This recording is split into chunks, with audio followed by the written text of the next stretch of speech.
तो ये कहानी है माइक की। माइक एक राइटर है और वो भूतों और गॉड पे बिल्कुल बिलीव नहीं करता। माइक इस टाइम अपनी एक सक्सेसफुल बुक के इंटरव्यू के लिए आया है जिसका नाम था 10 हॉन्टेड होटल्स। इस किताब को लिखने से पहले वो 10 ऐसे होटल्स में गया था जहाँ के लोग क्लेम करते थे कि वो हॉन्टेड है, और वहाँ जो भी उसने एक्सपीरियंस किया वो अपनी इस किताब में लिख डाला। इसी वजह से उसकी किताब बहुत मशहूर हुई थी। इस किताब लिखने के बाद लोग धड़ाधड़ उसे मैसेजेस करने लगे थे कि वो आकर उनके होटल्स में रहे और उनके होटल्स में होने वाली पैरानॉर्मल एक्टिविटीज को एक्सपीरियंस करे। ज्यादातर होटल्स इनमें से ऐसे हुआ करते थे जिनमें कोई भूतिया एक्टिविटी नहीं होती थी, लेकिन वो अपनी एडवर्टीजमेंट के लिए अब माइक को अपने होटल बुलाने लग गए थे। इधर दोबारा हम माइक को एंकर्स के सामने देखते हैं जहाँ एक एंकर उससे सवाल करता है कि आप ऐसी किताबें लिखते क्यों हैं, ये काम आपने शुरू क्यों किया। जिसका माइक ने जवाब दिया कि मैं बस एक रीजन, एक वजह तलाश कर रहा था, कोई ऐसी वजह जिससे मैं गॉड पर बिलीव कर पाऊँ और जिससे मैं अपनी मरी हुई बेटी से मिल पाऊँ। खैर, इस इंटरव्यू के बाद माइक सर्फिंग करने के लिए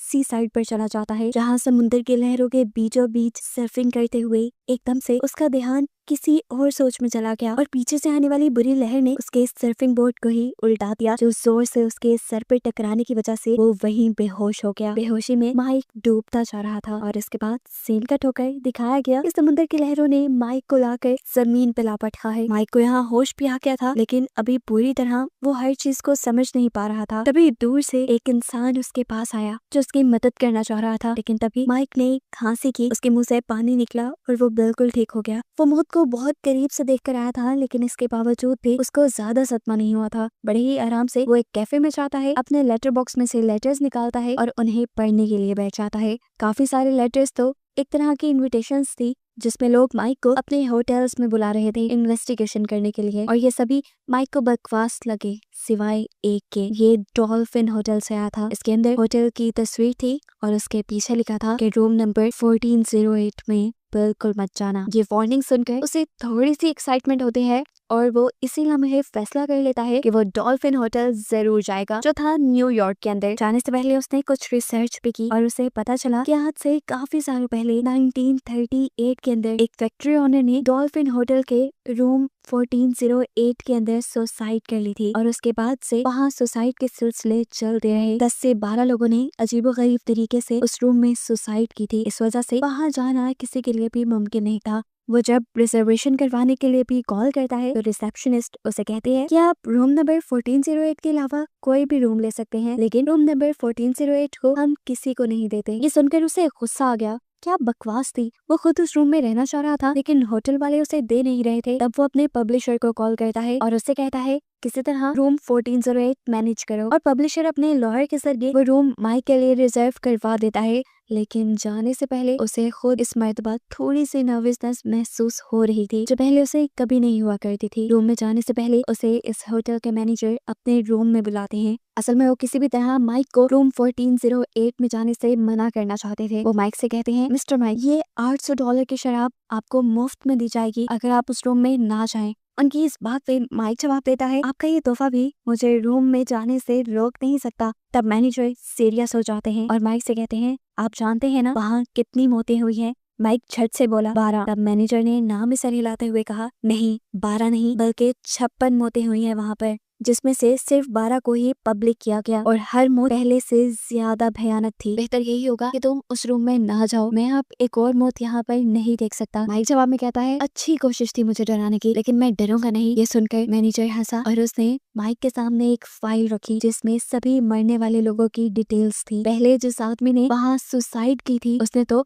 अपना गला काट दिया था, और जब उसे देखा गया तो वो मरने से पहले सुई से अपना गला सीने की कोशिश कर रहा था। एक औरत ने अपना मुंह सूप बोल में डालकर सुसाइड की थी। ये बातें सच में चुका देने वाली थी। पहला ऐसा कोई होटल था जो सच में थोड़ा थोड़ा माइक को हॉन्टेड लग रहा था। मैनेजर उससे कहता है, तुम मेरे ऑफिस में बैठकर 1408 के बारे में मुझसे कुछ भी पूछ सकते हो। ये पूरी फाइल रखी है तुम्हारे सामने, कोई भी केस स्टडी कर सकते हो। अपनी किताब के लिए जितना मटेरियल चाहे तुम यहाँ से इकट्ठा कर लो, लेकिन प्लीज उस रूम में मत जाओ। माइक उससे कहता है, क्या मुझे वो बोतल मिलेगी? चुप करके मैनेजर वो $800 की बोतल उसे पकड़ा देता है और माइक वहाँ से अपने रूम के लिए निकल जाता है। मैनेजर भी उसे लिफ्ट के जरिए उसके फ्लोर पर छोड़ने के लिए आया था, जहाँ लिफ्ट के 14 फ्लोर पर रुकते ही मैनेजर उससे कहता है मेरा और आपका साथ यहीं तक था, इससे आगे मैं आपका साथ नहीं दूंगा। माइक को इस चीज से कोई फर्क नहीं पड़ता था। वो आगे गया और उसने अपना कमरा खोला। खोलने पे ये कमरा बिल्कुल नॉर्मल था, नॉर्मल फर्नीचर, नॉर्मल लाइट्स, कुछ भी ऐसा वियर्ड नहीं था यहाँ पे। यहाँ तक कि यहाँ की सफाई भी हुई हुई थी। अगर कोई कमरा सालों से बंद होता तो वहाँ धूल तो जरूर होती। माइक इन सारी चीजों पे गौर करते हुए वॉशरूम में जाता है और टॉयलेट पेपर तोड़कर अपना पसीना साफ करने लगता है, जिसके बाद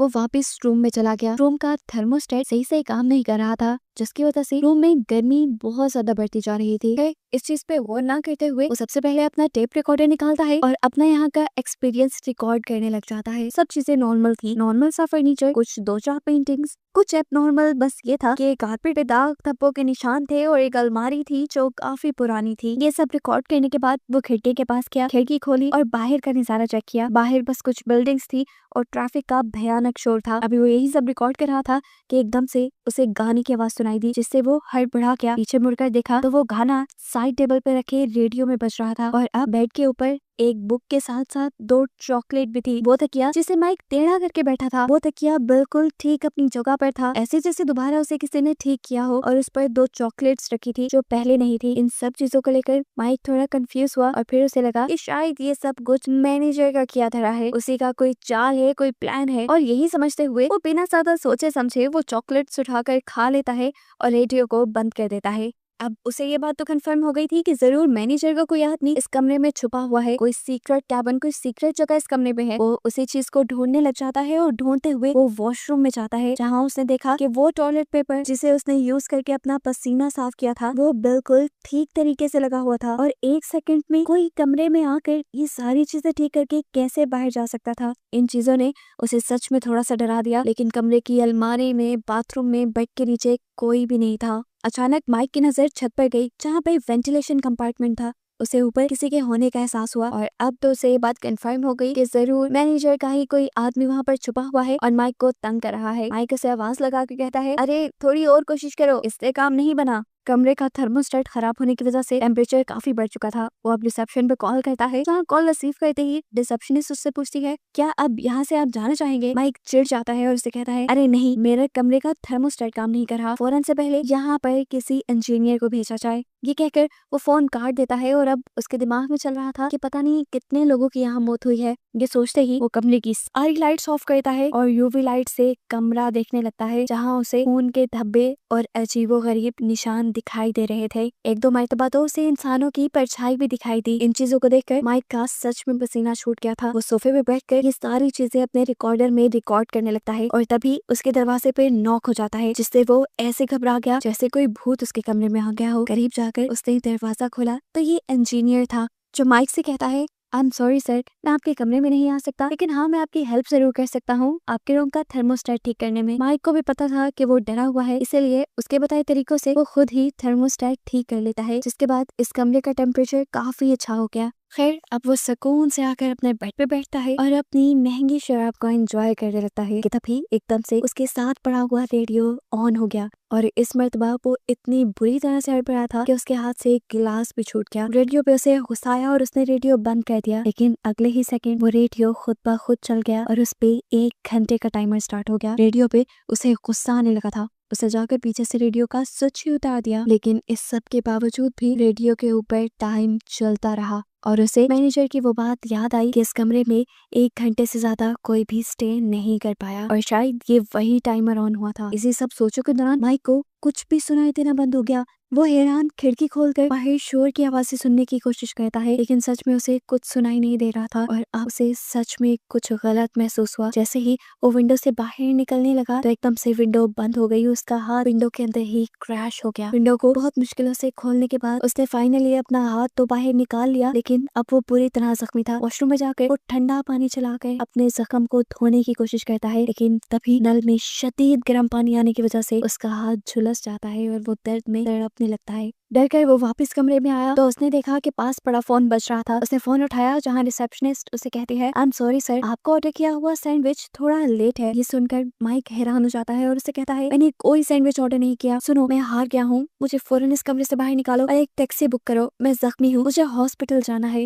लेकिन रिसेप्शनिस्ट उसकी एक नहीं सुनती और अपनी अपनी बात कहकर फोन काट देती है, जिससे उसे बहुत गुस्सा आता है और वो दरवाजा खोलने के लिए जब दरवाजे की तरफ जाता है तो दरवाजा अब जाम हो चुका था। उसे लगा कि दरवाजा लॉक हो गया है। उसने चाबी लगाकर जब दरवाजे को खोलने की कोशिश की तो चाबी भी दरवाजे के अंदर ही टूट गई और उसने जब लॉक खोलने के लिए जोर लगाया तो लॉक ही उसके हाथ में आ गया, लेकिन दरवाजा नहीं खुला। डर अब उसे भी लगने लगा था। दरवाजे के ऊपर हाथ मार मार कर उसने मदद बुलाने की कोशिश की, लेकिन कोई भी उसकी आवाज नहीं सुन पाया। यहाँ तक कि उसने दरवाजा भी तोड़ने की कोशिश की, लेकिन ये दरवाजा तो जैसे पत्थर का बन गया हो। अब उसने पिन होल से बाहर झांकने की कोशिश की, जहाँ उसे बाहर के नजारे के बजाय अपनी ही आंख उल्टा दिखाई दी और इससे वो और भी ज्यादा डर गया। माइक को किसी भी तरह यहाँ से बाहर जाना था। उसके दिमाग में एक आइडिया आया और वो खिड़की के पास गया। उसने एक लैंप गिरा कर नीचे से मदद मांगने की कोशिश की, लेकिन हैरानकुन तौर पर वो लैंप सड़क पे गिरने के बजाय हवा में से ही गायब हो गया। अब उसे सामने वाली खिड़की में कोई बैठा नजर आ रहा था। शायद माइक की किस्मत अच्छी थी जो उस आदमी ने माइक को देख लिया। माइक उसे इशारा करके समझाने की कोशिश करता है कि वो यहाँ पे फंस गया है और वो पुलिस को बुलाए, लेकिन वो आदमी इतनी दूर से उसकी बात नहीं समझ पाता और उसी की जैसे हरकतें करने लगता है।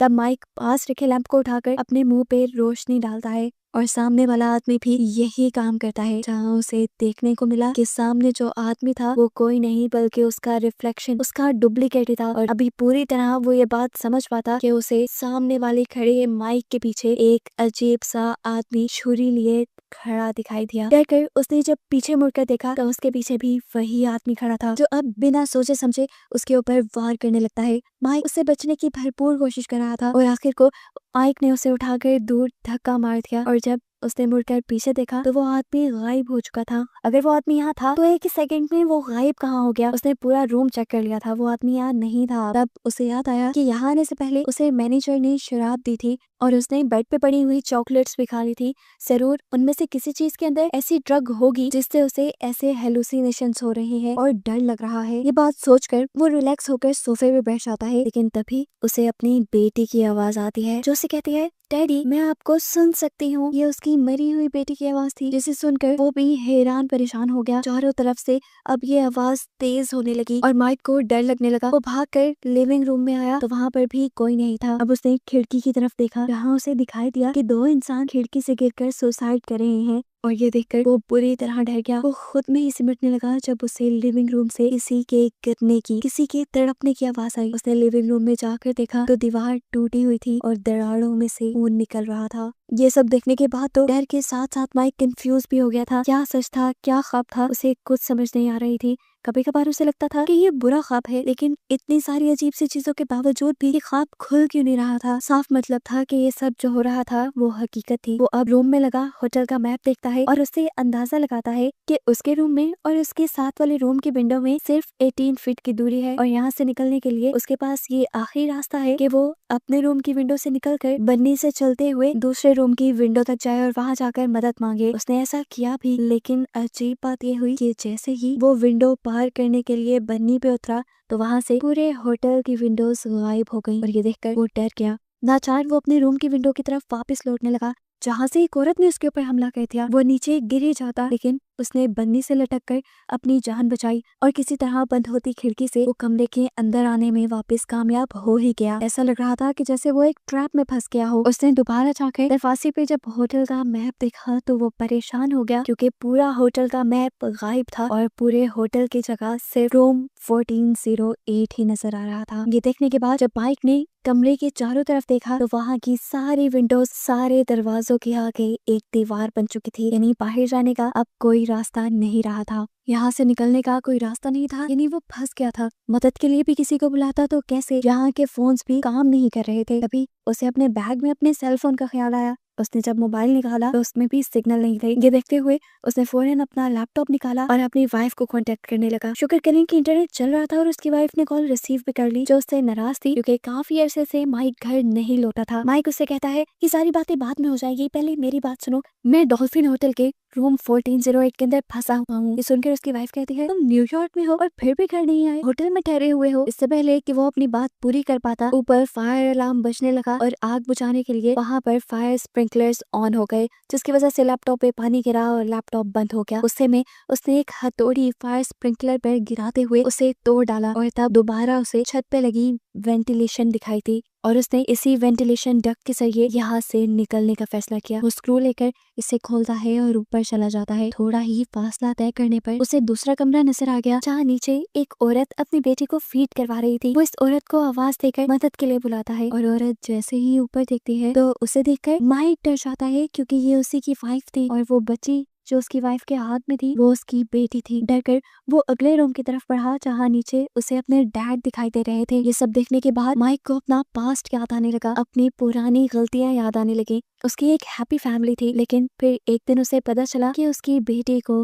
कैंसर है, जिसकी वजह से वो कुछ ही दिनों में मरने वाली है। ये वक्त माइक और माइक की वाइफ दोनों के लिए ही बहुत मुश्किल था। माइक की वाइफ ने गॉड पे बिलीफ रखा और ये बात समझ ली कि जो गॉड की चीज है उसे गॉड की तरफ जाना चाहिए, और उसने अपनी बेटी को भी यही बिलीफ दिलवाया कि देखो, गॉड के पास एक दिन हम सबको जाना है और जब गॉड के पास चले जाते हैं तो वहाँ हमें हेवन मिलती है। हेवन के अंदर सब कुछ है और वहाँ हमें गॉड में मिलते हैं। यहाँ से ज्यादा मजा आता है। असल में उसकी मॉम उसे डेथ के लिए तैयार कर रही थी, जबकि माइक का ख्याल था कि उसकी वाइफ को उसे हौसला देना चाहिए जिंदा रहने का। ऐसे ही कुछ दिन गुजरने के बाद उस बच्चे की मौत हो जाती है और माइक अपनी वाइफ के ऊपर गुस्सा हो जाता है कि अगर वो उसकी बेटी को हौसला देती जीने का तो शायद आज वो जिंदा होती, लेकिन उसने उसकी बेटी को मौत के लिए ही तैयार किया था। उसकी दिन रात की इन बातों से उसके डैड भी तंग आ चुके थे। वो उसे समझाते हैं कि इसमें तुम्हारी वाइफ की कोई गलती नहीं, ये सब गॉड का एक प्लान था, तुम उसे कसूरवार ठहराना बंद करो। इसी चीज को लेकर उन दोनों के दरमियान भी बहस हो जाती है और माइक अपने ही डैड को घर से निकाल देता है, जिसके बाद उसके डैड ओल्ड एज होम रहने लगे थे और इस चीज का उसे पछतावा भी नहीं हुआ था। कुछ अर्सा बाद उसने अपना भी घर छोड़ दिया, क्योंकि अब वो अपने वाइफ से भी नाराज रहने लगा था। आज इस डक के अंदर उसे अपनी किए गए हर गुनाह का एहसास हो रहा था। खैर, अभी उसे इस मुश्किल सी जगह से निकलना था। वो डक के अंदर जैसे ही आगे बढ़ता है तो उसे एक लाश दिखाई देती है जो जालों में लिपटी हुई थी। धूल उसके ऊपर इस तरह जमी थी जिस तरह ये लाश सालों पुरानी हो। करीब जाकर जैसे ही माइक ने उसे देखा तो उसके गले पे सुई धागा लगा था, यानी ये वही इंसान था जिसने सबसे पहले इस रूम में सुसाइड की थी। माइक को देखते ही ये मुर्दा एकदम से जिंदा हो गया और माइक के पीछे भागने लगा। उससे बचते हुए माइक भी पीछे की तरफ भागा, लेकिन उस मरे हुए इंसान ने माइक की टांग पकड़ ली। अपने आप को बचाने के लिए माइक ने उस आदमी को जोर से टांग मारी, आंखें निकलकर उसकी बाहर आ गई और माइक ने जल्दी से वेंटिलेशन डक्ट के अंदर से ही कमरे में जंप कर दी और वो गिरा तो बाहर आ 1408 नंबर कमरे में ही, यानी उसी कमरे में जिसमें वो फंसा हुआ था। अब उसका दिमाग शदीद खराब हो रहा था। उसने अपने आप को नॉर्मल रखने के लिए अल्कोहल पीने का डिसाइड किया और जैसे ही फ्रिज खोली तो उसे फ्रिज के अंदर होटल का मैनेजर दिखाई दिया, जो उससे पूछ रहा था, तो बताओ माइक, क्या अभी भी तुम्हें भूतों पर यकीन नहीं हुआ? माइक जवाब में कहता है, ये सब तुम्हारी चाल है ना, तुम ही ये सब कर रहे हो मुझे पागल बनाने के लिए, क्या चाहते हो आखिर तुम? मैनेजर कहता है, बस ये बताना चाहता हूँ कि भूत प्रेत भी इसी दुनिया का हिस्सा है और ये दुनिया गॉड ने बनाई है। जिन चीजों को खेल बनाकर तुम लोगों के इमोशंस के साथ खेलते हो, वही चीजें लोगों को होप देती हैं। गॉड भी लोगों को होप देते हैं और इन हॉन्टेड चीजों से लोगों का बिलीफ बनता है कि मरने के बाद भी एक लाइफ है। ये सारी एक्सप्लेनेशन सुनते ही माइक और कुछ नहीं उसी को बुरा भला कहने लगता है, लेकिन हमें दिखाया जाता है कि माइक मैनेजर को नहीं बल्कि फ्रिज को ही बोल रहा था। फ्रिज को बंद करके माइक जब पीछे मुड़ा तो उसे बाइबल नजर आई। उसने बाइबल को उठाकर बोला, ठीक है, मुझे यकीन आ गया है, अगर इस दुनिया में सोल्स हैं तो गॉड भी जरूर होंगे। ये कहकर जैसे ही उसने बाइबल खोली तो बाइबल के सारे सफ़े अब ब्लैंक हो चुके थे, जैसे अब ये उसके इम्तिहान का वक्त था। इसी दौरान देखते ही देखते कमरे में सर्दी इतनी बढ़ गई कि माइक ठंड से पागल होने लगा। अपने आप को गर्म रखने के लिए उसने कंबल ओढ़ लिया और कमरे में पड़ी हुई चीजों को जलाने लगा। हर तरफ बर्फ जम रही थी तो ये चीजें भी कुछ काम नहीं कर रही थी। इसीलिए माइक को एहसास होने लगा था कि शायद वो हेल में आ गया है। अभी वो इसी कश्मकश में था कि उसे लैपटॉप से एक आवाज आई। लैपटॉप पे उसकी वाइफ अभी तक वीडियो कॉल पे थी। उसने जल्दी से लैपटॉप खोला और लिली से कहा कि जल्दी से पुलिस को बुलाओ। तब उसकी वाइफ जवाब देती है कि पुलिस को तुम्हें अब से काफी देर पहले कॉल करके तुम्हारे बारे में बता चुकी थी। पुलिस 1408 कमरे में आई भी थी, लेकिन वहाँ पर कोई भी नहीं था। उसकी वाइफ उसे मुश्किल में देखकर कहती है तुम वही रुको, 15 मिनट में मैं तुम्हें लेने आती हूँ। माइक पीछे मुड़कर टाइमर में टाइम दिखता है तो 2 मिनट का टाइम रह गया था। माइक उसे मना करना चाहता था कि ना आओ मुझे लेने, लेकिन तभी कंप्यूटर में माइक की परछाई बोलने लग जाती है, हाँ ठीक है तुम 15 मिनट में आ जाओ। ये सुनकर माइक समझ गया कि अब ये रूम 2 मिनट में तो माइक को शिकार बनाएगा अपना, और फिर ये रूम उसकी वाइफ को भी अपना शिकार बनाना चाहता है। यहाँ दिखाया गया कि टाइमर के खत्म होते ही वहाँ पर तूफानी बारिश होने लगी। कमरे में लगी हुई सारी पेंटिंग्स जिंदा हो गई, और जैसे ही माइक ने सामने लगी हुई पेंटिंग के अंदर गुस्से में हथौड़ी मारी तो समंदर की पेंटिंग के अंदर से जैसे मानो समुद्र का सारा पानी इस कमरे में इकट्ठा हो गया और माइक डूब गया।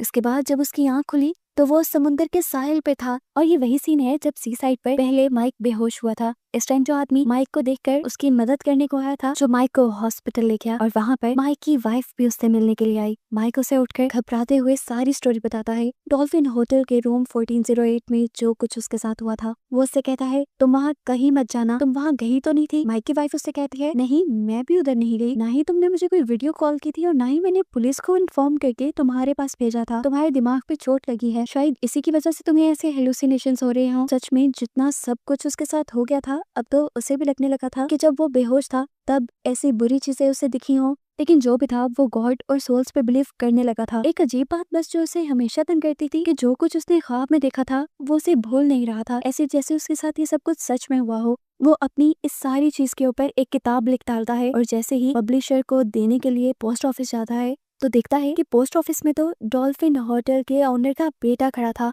वहाँ के सारे लोग भी एकदम से डॉल्फिन होटल के स्टाफ में बदल गए, और वो हथौड़ा लेकर यहाँ की दीवारें तोड़ने लगे, और एकदम से दोबारा माइक पहुंच गया होटल डॉल्फिन के रूम 1408 के अंदर। ये कमरा एक खंडर बन चुका था। माइक को समझ नहीं आई उसके साथ हो क्या रहा है। तभी उसकी बेटी किटी उसके सामने आ जाती है, जिसे वो गले से लगाकर फूट फूट कर रोने लगा, लेकिन अगले ही सेकंड वो भी जलकर राख हो गई। ये देखकर वो खुद उठ गया और उसने देखा दोबारा रेडियो के अंदर टाइमर अब खत्म हो गया था। 1 घंटे का टाइमर खत्म होने पर ये कमरा बिल्कुल पहले की तरह नॉर्मल हो गया, और तब यहाँ पर एक बेल रिंग भी हुई। उसने फोन उठाया तो दूसरी तरफ रिसेप्शन से कॉल आई थी। वो गुस्से में उनसे कहता है क्या चाहते हो तुम लोग, मुझे मार क्यों नहीं देते, इतना टॉर्चर क्यों कर रहे हो। जवाब में उसे कहा जाता है मिस्टर माइक अगर आप चाहें तो हर घंटे ऐसी ही सर्विस हमारी एंजॉय कर सकते हैं, और अगर नहीं तो आप हमारी एक्सप्रेस चेकआउट सर्विस ले लें। ये सुनकर उसकी जान में जान आई। चेकआउट करने के लिए जैसे ही वो बाहर आया तो उसे फांदी का फंदा लटका हुआ दिखाई दिया, जिसका मतलब वो समझ गया कि यहाँ से चेकआउट का मतलब था मौत।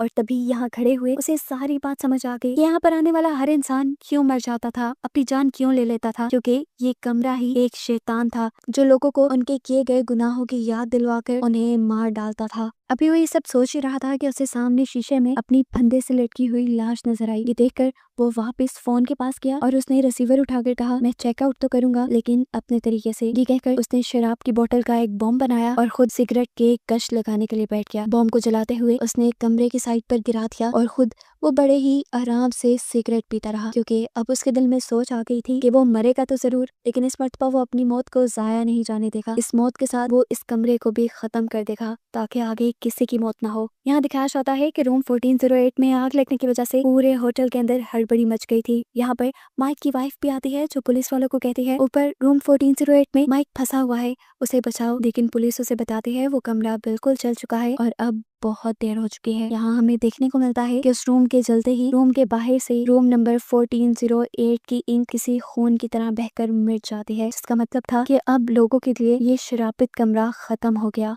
और इस सब के बाद हमें बस माइक का फ्यूनरल दिखाया गया। माइक के फ्यूनरल पर होटल का मैनेजर भी आया था कुछ चीजें लेकर जो वो माइक की वाइफ को देता है, लेकिन वो एक्सेप्ट नहीं करती। यहाँ पर मैनेजर ने माइक की वाइफ से कहा था आपके हस्बैंड की मौत हमारे लिए फायदा है, उनकी मौत ने उस रूम को खत्म कर दिया है जिसमें कई लोगों की और मौत भी हो सकती थी, लेकिन अब वो कमरा खत्म हो गया। ये सुनकर माइक की वाइफ वापस चली गई और वो मैनेजर भी अपनी कार के अंदर आ गया, जहाँ उसे फौरन अपनी कार की बैक साइड पर चले हुए माइक की लाश दिखाई दी, जिसे वो अपना वहम समझते हुए गाड़ी चलाकर आगे चला जाता है। यहाँ मूवी के पोस्ट क्रेडिट सीन में हमें दोबारा रूम 1408 दिखाया गया, जो असल में तो डिस्ट्रॉय हो चुका था, लेकिन वो एक दूसरी डायमेंशन में, एक दूसरी दुनिया में अभी भी जिंदा था, जहाँ खड़ा हुआ माइक सीक्रेट के कश लगा रहा था। तभी उसकी बेटी उसे आवाज देती है और वो दरवाजे के आर पार होते हुए अपनी बेटी के साथ चला जाता है, जिससे हमें ये पता चलता है कि माइक अभी भी भूत बनकर आफ्टर लाइफ में अपनी जिंदगी गुजार रहा है। और इस पूरी मूवी से हमें ये सीखने को मिला कि ये दुनिया गॉड ने ही बनाई है और सोल्स भी इसी दुनिया का हिस्सा हैं और हम सब लोग मरकर एक आफ्टर लाइफ भी जिएंगे। बस इसी सबक के साथ ये कहानी यही खत्म हो जाती है।